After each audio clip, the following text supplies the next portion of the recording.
Halo Sobat Esen, salam pintar. Jumpa lagi bersama aku, Kak Wahyudin, tutor logika @sen.id.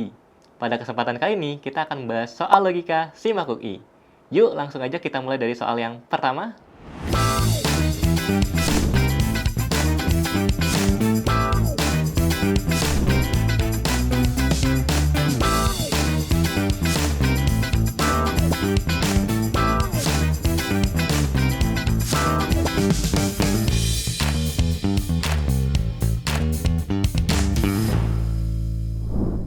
Kita mulai dari soal yang pertama. Sebuah pusat kesehatan menyediakan porsi makanan dengan berat 100 gram. Setiap porsi daging mengandung 25 gram protein dan 20 gram lemak. Seporsi ikan kembung mengandung 210 gram protein dan 10 gram lemak. Sedangkan seporsi kacang almond mengandung 28 gram protein dan 15 gram lemak. Tiap jenis porsi hanya boleh dikonsumsi satu kali. Hasbi harus mengkonsumsi 45-50 gram protein. Maka kesimpulan yang tepat adalah di sini di opsi yang A, Hasbi tidak boleh memesan menu kacang almond dan ikan kembung. B, Hasbi belum boleh memesan menu kacang almond dan ikan kembung. C, Hasbi hanya boleh memesan menu yang tidak mengandung protein hewani. D, Hasbi tidak boleh memesan menu kacang almond dan daging. E, Hasbi hanya boleh memesan menu daging, kacang, dan ikan kembung. Nah, sebenarnya nih yang jadi masalah di soal ini itu adalah konsumsi protein ya, teman-teman semua. Di sini konsumsi proteinnya 45-50 gram yang harus dikonsumsi oleh Hasbi.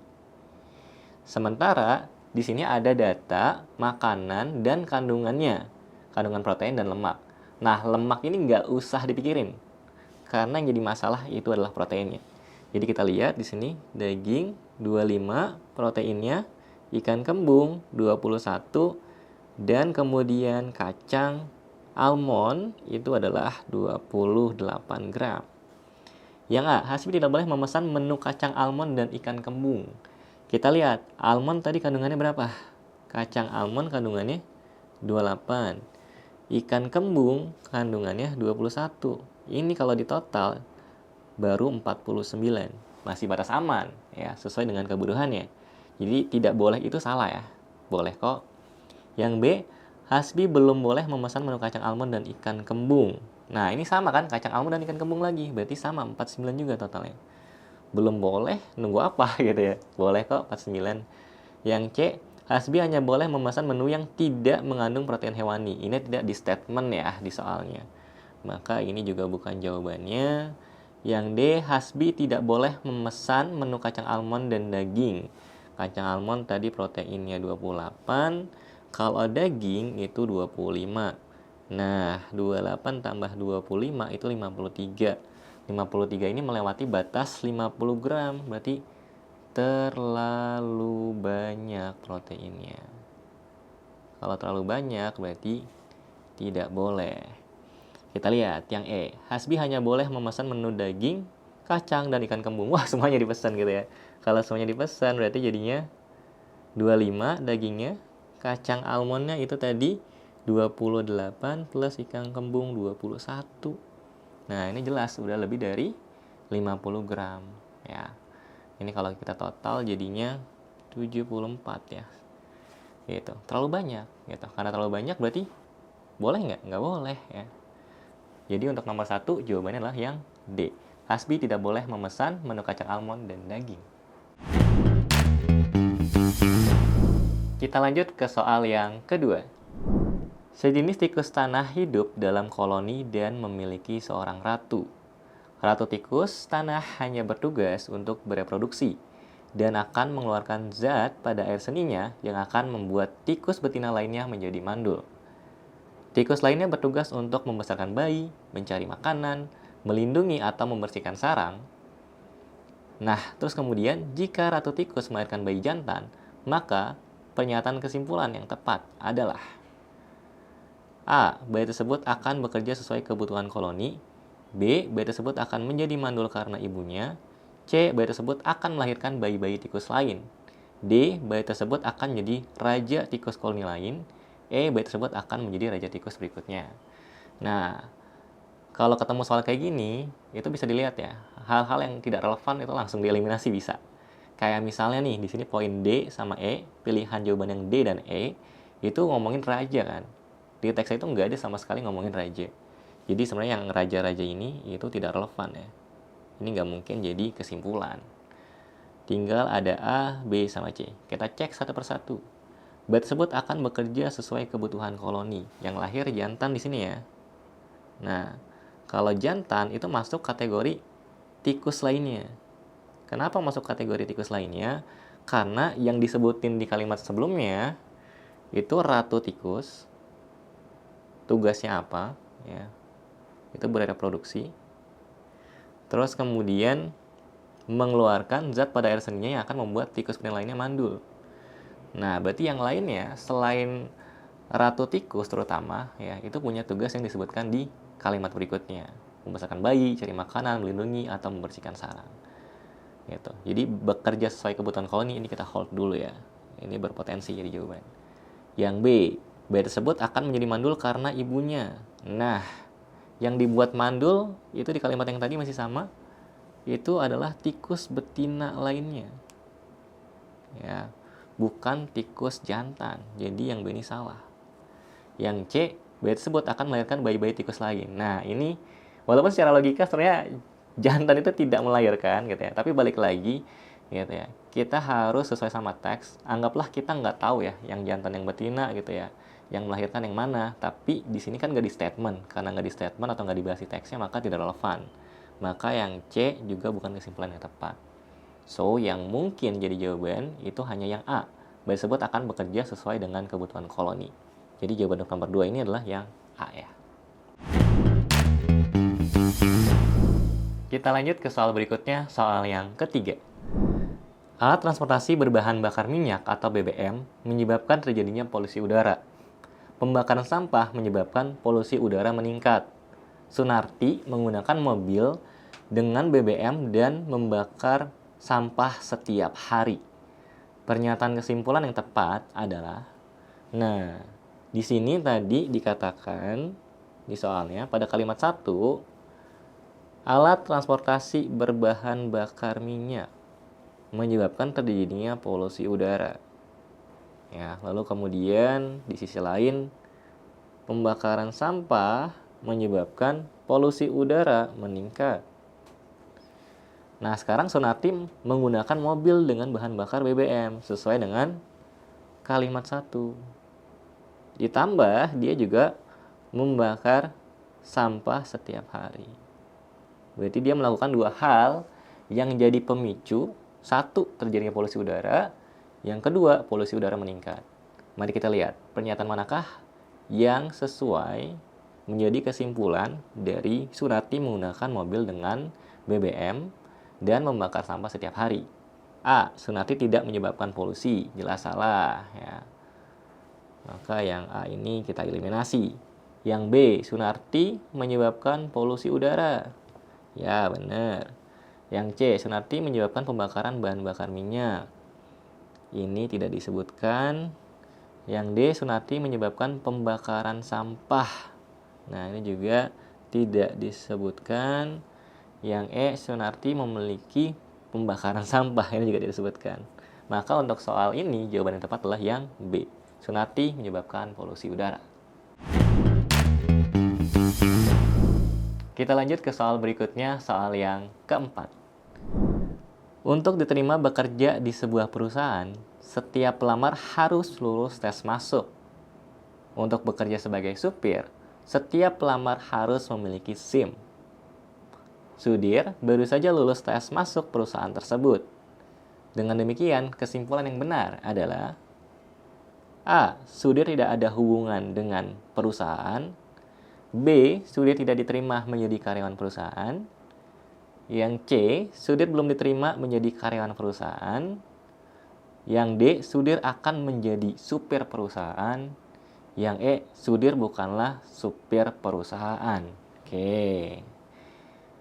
Yang A. Sudir tidak ada hubungan dengan perusahaan. Ini yang A jelas salah. Kenapa jelas salah? Karena dikatakan Sudir baru saja lulus tes masuk perusahaan tersebut. Berarti ada kalimat yang menyatakan dia punya hubungan dengan perusahaan. Hubungan apa? Nah, kita lihat. Yang B, Sudir tidak diterima menjadi karyawan perusahaan. Nah, diterima atau enggak nih si Sudir gitu ya. Kita lihat kalimat 1. Kalimat 1 bilang, untuk diterima bekerja di sebuah perusahaan, setiap pelamar harus lulus tes masuk. Sudir lulus nggak? Lulus ya. Karena Sudir lulus berarti dia, bentar nih. Kakak hapus dulu. Goyang nggak sih? Berarti artinya si Sudir ya ini lolos karena dia lulus gitu ya. Artinya dengan demikian dia diterima gitu ya. Tidak diterima berarti salah.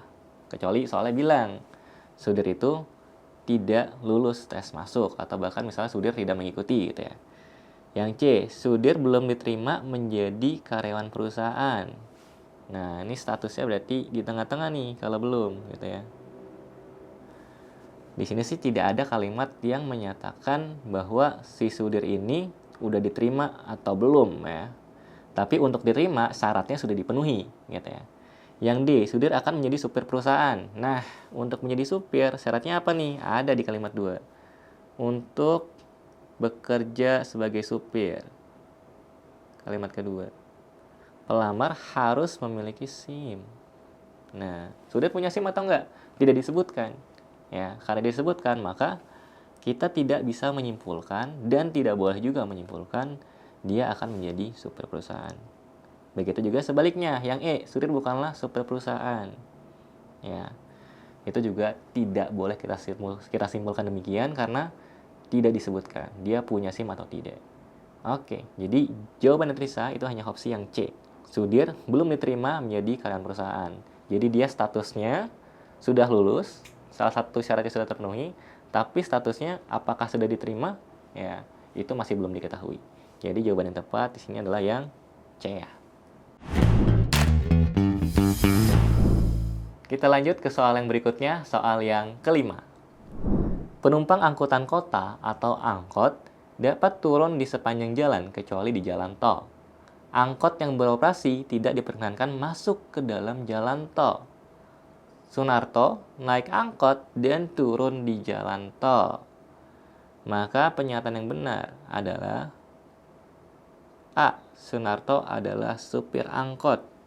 B. Sunarto bukanlah penumpang angkot. C. Angkot Sunarto tidak melewati jalan tol. D. Sunarto diturunkan paksa di jalan tol. Yang E. Sunarto tidak melewati jalan tol. Nah, ini menarik nih. Jadi yang pertama, penumpang angkot dapat turun di sepanjang jalan kecuali jalan tol. Ya, jadi kalau dia naik angkot, dia cuma bisa turun di sepanjang jalan. Di tol nggak boleh.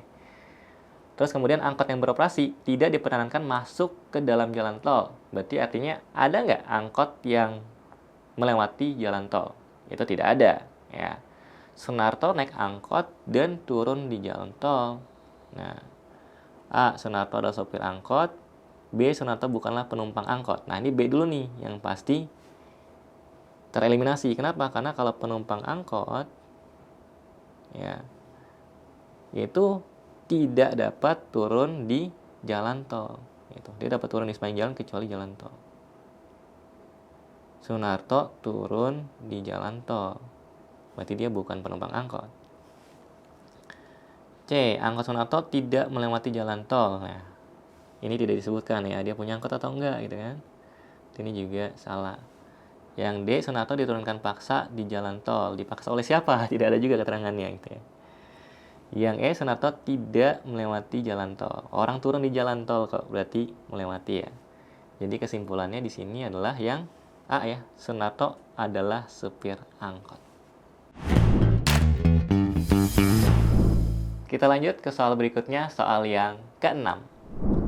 Seseorang akan lebih mudah mengingat mimpinya jika kualitas tidurnya buruk. Mimpi juga akan semakin mudah diingat bila orang tersebut terbangun atau dipaksa bangun beberapa kali. Berdasarkan hal-hal di atas, kesimpulan yang benar adalah A. Jika Bobby dibangunkan paksa dari tidur, ia akan mengingat mimpi. B. Jika Bobby tidak mengingat mimpinya, berarti kualitas tidurnya baik. C. C. Jika Bobby terbangun dari tidur, ia akan mengingat mimpinya. D. Jika Bobby sedang bermimpi, ia harus dibangunkan dari tidurnya. E.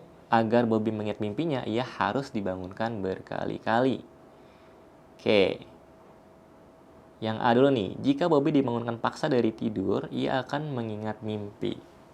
Nah, kalau kita ngomongin bangun dipaksa, itu di statement di kalimat yang kedua. Ya. Dipaksa bangun beberapa kali. Ya. Akan membuat mimpi semakin mudah diingat, gitu ya. Nah, tapi perlu diperhatiin di sini ada syarat dipaksa bangunnya harus beberapa kali. Sementara di opsi yang A, jika Bobby dibangunkan paksa dari tidur, gitu. Apakah sudah beberapa kali? Ini belum jelas. Maka ia akan mengingat mimpinya, itu adalah suatu hal yang belum pasti. Yang B, jika Bobby tidak mengingat mimpinya, berarti kualitas tidurnya baik. Nah, ini ngomongin kualitas tidur. Kualitas tidur itu berhubungan dengan kalimat 1. Seseorang akan lebih mudah mengingat mimpinya jika kualitas tidurnya buruk. Ya, jadi ini hubungan sebab akibatnya. Kualitas tidur buruk itu akan menyebabkan ingat mimpi. Ya, ini berarti jika P, maka Q. Dan ini bentuknya setara dengan atau memiliki makna yang sama dengan negasi Q, maka negasi P. Ya, jika tidak ingat mimpinya,